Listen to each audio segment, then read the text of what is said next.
So you want to own an EV charging station. Rows of sleek chargers, cars lining up, electricity flowing, money arriving while you sleep. It sounds almost magical. No inventory, no employees serving customers every minute, no kitchen, no warehouse, just electrons and a parking space. Except that's not the business you're actually buying, because electricity isn't your product. Time is. Every charger is a machine that only makes money while a car is plugged in. The moment it sits empty, your $1 million investment becomes an expensive sculpture. Look closer. A gas station can refill a car in 5 minutes.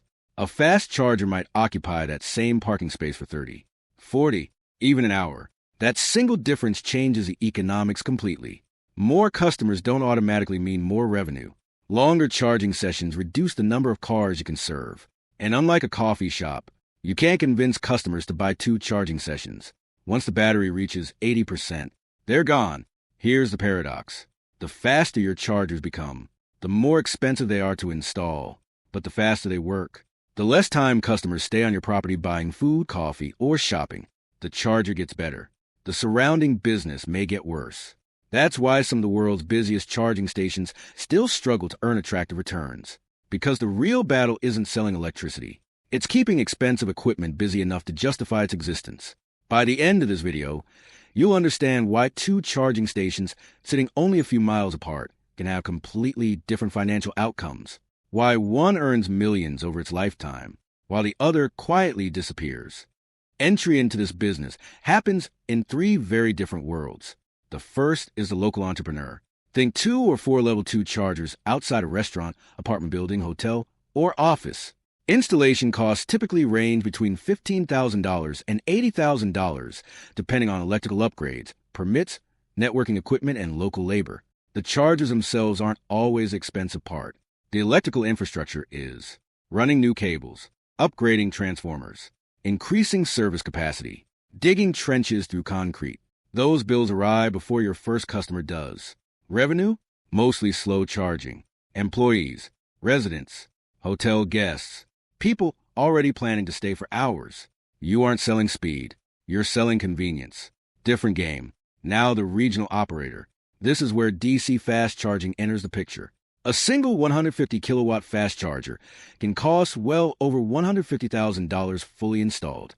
Larger 350 kilowatt systems can push individual site investments beyond $500,000. Build a proper charging hub with 6 to 12 stalls, canopies, battery storage, lighting, security, grid upgrades, and the project quickly reaches $2 to $5 million. Now you're competing with dedicated charging networks. Location becomes everything. Highway exits, shopping centers, travel corridors, airport routes. Bad location, no utilization. No utilization, no business. Then comes the institutional players, utility companies, oil majors, automakers, global charging networks. These companies aren't building one location. They're deploying thousands, hundreds of millions of dollars, sometimes billions. At this scale, the charger isn't the product anymore. It's infrastructure, much like pipelines, cell towers, fiber networks. The objective changes completely. Dominate geography, capture market share, create customer loyalty, generate data, control future energy demand. Profit today becomes optional. Owning tomorrow becomes essential. That's why companies like Tesla invested heavily in charging long before the business itself became consistently profitable. The charging network wasn't merely generating revenue. It was selling more cars, protecting the ecosystem, increasing customer confidence, and making competitors look inconvenient. Completely different economics. Because here's the lesson almost every first-time investor misses. Buying a charger is easy. Buying traffic is hard. And in this industry, traffic is everything. This is where most people misunderstand the business. They think an EV charging company sells electricity. It doesn't. Electricity is only the delivery vehicle. The real product is access. Imagine a hotel. The room itself isn't valuable because of the bed. It's valuable because someone occupies it for the night. An empty hotel room earns nothing. An empty charger works exactly the same way. Every minute it sits unused, revenue falls to zero. Industry insiders call this utilization rate. It's the single number that decides whether your charging station becomes a cash machine or a financial black hole. Suppose you build a charging hub with 8 fast chargers. They can technically operate 24 hours a day. That's 192 charger hours available every day. But if cars only occupy them for 25 hours in total, your utilization is barely 13%. The chargers weren't broken. The location wasn't closed. There simply weren't enough paying customers. And those empty hours still cost money. Land lease, insurance, software subscriptions, maintenance contracts, network connectivity, security cameras, loan repayments. Everything continues. Revenue doesn't. This is why utilization matters far more than electricity prices. A charger that's busy 40% of the day often outperforms one charging twice the price per kilowatt hour, but sitting mostly empty. Look closer. Every charging session begins with electricity purchased from the utility company. The operator buys wholesale. The customer buys retail. Simple, except it isn't. Because hidden inside almost every commercial electricity bill is something called a demand charge. This is where the economics become brutal. Utilities don't only charge for the total electricity you consume. They also charge for your highest burst of power during the billing period. Imagine one SUV arrives, plugs into a 350 kilowatt charger, and begins charging at maximum speed. That short burst can determine your demand charge for the entire month. One busy afternoon, one power spike, thousands of dollars. Even if the charger sits empty for the next 3 weeks, electricity suddenly isn't your biggest expense. Peak demand is. Electricity suddenly isn't your biggest expense. Peak demand is. Many first-time operators discover this only after receiving their first utility bill. By then, it's too late. Then comes charger uptime. Customers don't care how advanced your equipment is. They care whether it works. Every minute a charger is offline means lost revenue, lost trust, bad reviews. Drivers begin avoiding the location. Industry leaders chase uptime above 98%. That remaining 2% sounds tiny. It isn't. Across hundreds of chargers, it represents thousands of unavailable charging hours every year. Another hidden metric is throughput. Simply put, how many kilowatt hours each charger sells over time. Higher throughput spreads fixed costs across more customers. Low throughput leaves expensive hardware sitting idle. Think of a commercial airplane. The aircraft costs almost the same whether every seat is full or half empty. Airlines obsess over load factors. Charging operators obsess over throughput. Same principle, different industry. Then there's pricing. Many people assume operators simply add a profit margin onto electricity. Reality is messier. Some charge by the kilowatt hour, others by the minute. Some combine both. Some increase prices during peak demand. Others include parking fees, membership discounts, subscription plans, idle fees for drivers who leave cars connected after charging finishes. The charger itself becomes only one part of a much larger pricing strategy. Because idle cars are expensive, a fully charged vehicle occupying a stall earns nothing, yet it blocks the next paying customer. That's why many networks impose aggressive idle fees, not to earn more money, but to force turnover. Every additional charging session improves utilization. Every additional customer spreads costs. Every minute counts. Then comes software. Modern charging networks aren't simply collections of electrical equipment. They're technology businesses. Every charger constantly communicates with cloud servers, monitoring power, payments, faults, reservations, energy prices, remote diagnostics, firmware updates. A software outage can disable an entire network. Suddenly, you're no longer managing parking spaces. You're running thousands of internet-connected computers attached to the electrical grid. And finally, the strange truth almost nobody expects. Some charging stations don't exist primarily to make money from charging. Shopping malls install them to increase foot traffic. Hotels attract overnight guests. Restaurants gain diners waiting for batteries to fill. Supermarkets extend shopping time. For these businesses, charging revenue is secondary. The real profit walks through the front door carrying shopping bags, which means an independent charging operator isn't only competing against other charging companies. They're competing against businesses willing to lose money on electricity because they earn it somewhere else. That's the invisible battlefield, and it's one that many investors never even realize they're fighting. Walk into a modern EV charging station. At first glance, it's just a parking lot, a few chargers, painted lines, maybe a small canopy. Looks simple. It isn't. Every square meter has been engineered around one uncomfortable fact. Charging takes time. Unlike gasoline, electricity refuses to be rushed. So operators have to answer a question that gas stations never had to ask. What do customers do while they wait? That single question changes everything. A charger placed beside an empty warehouse is just a charger.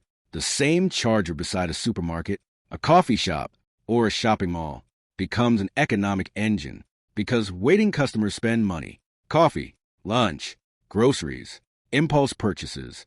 The charging session becomes an excuse to consume something else. That's why the world's most successful charging hubs rarely stand alone. They're attached to destinations. The charger attracts traffic. The surrounding businesses monetize the delay. Different businesses. One ecosystem. Look closer. Even the parking layout matters. Fast chargers are usually placed where drivers can enter and leave without complicated reversing. Wide bays accommodate SUVs towing trailers. Long cable reach reduces failed parking attempts. Lighting stays bright through the night. Security cameras remain highly visible. Every small design decision removes friction because friction kills utilization. Then there's the canopy. Most people assume it's just protection from rain. Sometimes, but it's also branding, visibility, solar integration, heat reduction, a landmark drivers recognize from the road. Some operators even install battery storage beneath the site, not to charge vehicles, but to charge the chargers. During periods of cheap electricity, large batteries quietly fill. When expensive peak demand arrives, those batteries discharge into waiting vehicles. The customer never notices, but the utility bill changes dramatically. It's one of the industry's smartest tricks. Then comes maintenance. Unlike fuel pumps, high-powered DC chargers generate enormous amounts of heat. Cooling systems work continuously. Fans fail. Liquid cooling pumps wear out. Power modules degrade. Connectors are damaged after thousands of charging cycles. Payment terminals malfunction. Touchscreens crack. Software bugs appear after updates. The charger might look like a giant phone charger. Inside, it's closer to a miniature power station. And none of it is cheap. One failed power module can take an entire charging stall offline. One damaged connector can reduce charging speed by half. One communication error can stop payments altogether. Customers don't care why. They simply drive somewhere else. Now the invisible liability. Technology. A gasoline pump installed 20 years ago can often still dispense fuel today. An EV charger? It ages like a smartphone. Charging standards evolve. Vehicle batteries improve. Charging speeds increase. Software requirements expand. Payment regulations change. Grid communication protocols update. 5 years after installation, your expensive hardware may already feel outdated, not broken, obsolete. That's the trap. Many investors calculate construction costs. Almost nobody budgets for technological replacement. The charger hasn't worn out. The market has moved on. And perhaps the biggest illusion of all, more chargers do not automatically create more profit. Build too few. Drivers leave because they have to wait. Build too many. Most sit empty while loans continue accumulating interest. Somewhere between those two extremes lies the economic sweet spot. Finding it isn't engineering. It's mathematics. And getting that calculation wrong has destroyed companies far larger than the average investor. Revenue impresses investors. Cash flow keeps companies alive. Those are not the same thing. An EV charging network can process millions of kilowatt hours every month, generate headlines about rapid expansion, open hundreds of new locations, and still be bleeding cash. Because growth is expensive, every new charging station demands land, permits, electrical upgrades, transformers, high-voltage equipment, networking hardware, maintenance contracts, software licenses, customer support, insurance. Capital flows out years before meaningful revenue flows in. Expansion becomes a race against time. Build fast enough to dominate the market, but not so fast that debt consumes you first. History has already shown how dangerous that balance can be. Take tritium DCFC. For years, tritium was celebrated as one of the world's leading manufacturers of fast-charging equipment. Governments promoted EV adoption. Automakers announced billions in electric vehicle investments. Demand looked inevitable. The company expanded aggressively, increased manufacturing capacity, and pursued rapid international growth. On paper, everything looked perfect. Reality was harsher. Production costs climbed. Competition intensified. Supply chain disruptions squeezed margins. Cash burn accelerated. Despite operating in one of the fastest-growing industries on Earth, the company struggled to generate sustainable profits and ultimately entered voluntary administration in 2024. The market wasn't wrong. The timing was.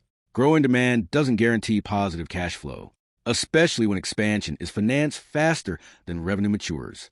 A different lesson comes from free wire technologies. Its battery-integrated chargers promise something revolutionary.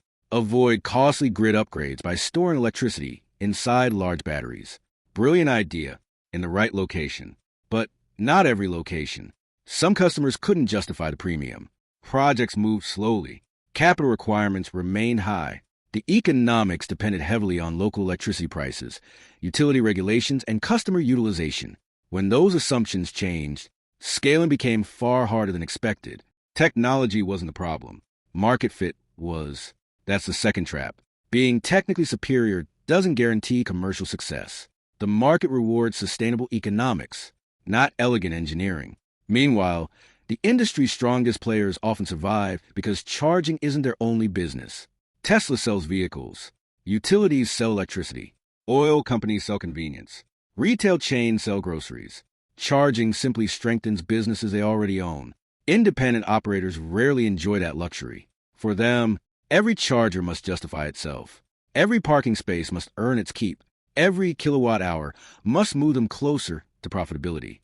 And that's a far more difficult business than most people imagine. So, should you own an EV charging station? The answer depends on which business you think you're entering. If you believe you're selling electricity, you'll probably be disappointed. Electricity is a commodity. Anyone can buy it. Margins are thin. Competition is relentless. The real business is far more complicated. You're buying traffic, managing infrastructure, predicting human behavior, negotiating with utility companies, maintaining high-voltage equipment, running software, financing expensive assets, and hoping enough drivers choose your parking lot instead of someone else's. Every successful charging network eventually discovers the same equation. The charger isn't the business. The ecosystem around the charger is. A busy supermarket can justify chargers because shoppers fill carts while waiting. A hotel earns another night's booking. A restaurant sells another meal. A shopping mall gains another hour of foot traffic. The electricity may barely break even. Everything surrounding it produces a profit. Independent charging operators don't always have that advantage. Their chargers must carry the entire financial burden themselves, which makes utilization the number that matters above all else. One station operating at 45% utilization can outperform 3 stations sitting mostly idle. Growth without utilization simply multiplies fixed costs. The winners understand this early. The losers usually discover it after signing the loan agreement. Today, a well-located DC fast charging site with consistently high utilization can generate net operating margins of roughly 15 to 25% after electricity, maintenance, software, rent, and operating expenses. Poorly utilized locations often lose money for years, sometimes forever. That's why the industry's biggest success story isn't simply about charging. It's about ecosystems. Tesla didn't build the supercharger network because selling electricity was extraordinarily profitable. It built a network to remove the biggest obstacle to selling electric vehicles. Every charger increased customer confidence. Every reliable charging stop made buying a Tesla easier. The charging network became a competitive advantage, not merely another revenue stream. Oil companies are following the same logic. Retail chains are following the same logic. Utilities are following the same logic. Charging isn't replacing their business. It's protecting it. And that's the lesson hidden beneath every charging cable. The economics can be reduced to one simple equation. Profit equals location times utilization times customer traffic minus capital costs plus demand charges plus maintenance plus time. Miss any one of those variables, and the entire model begins to collapse. The future of transportation is almost certainly electric, but that doesn't mean every charging station will make money. History is full of industries where demand exploded while investors quietly went bankrupt building the infrastructure. Railroads, airlines, telecommunications, even the internet itself. Growing markets don't guarantee growing profits. They simply attract more competition. In the end, the biggest winners in the EV charging revolution may not be the companies selling electricity at all. They'll be the businesses that figured out how to make money while you wait for your battery to fill. Because in this business, electricity powers the car. Time powers the profits. And just like almost every infrastructure business in history, the system is designed to reward the operators who own the ecosystem, not the investor who only owns the charger.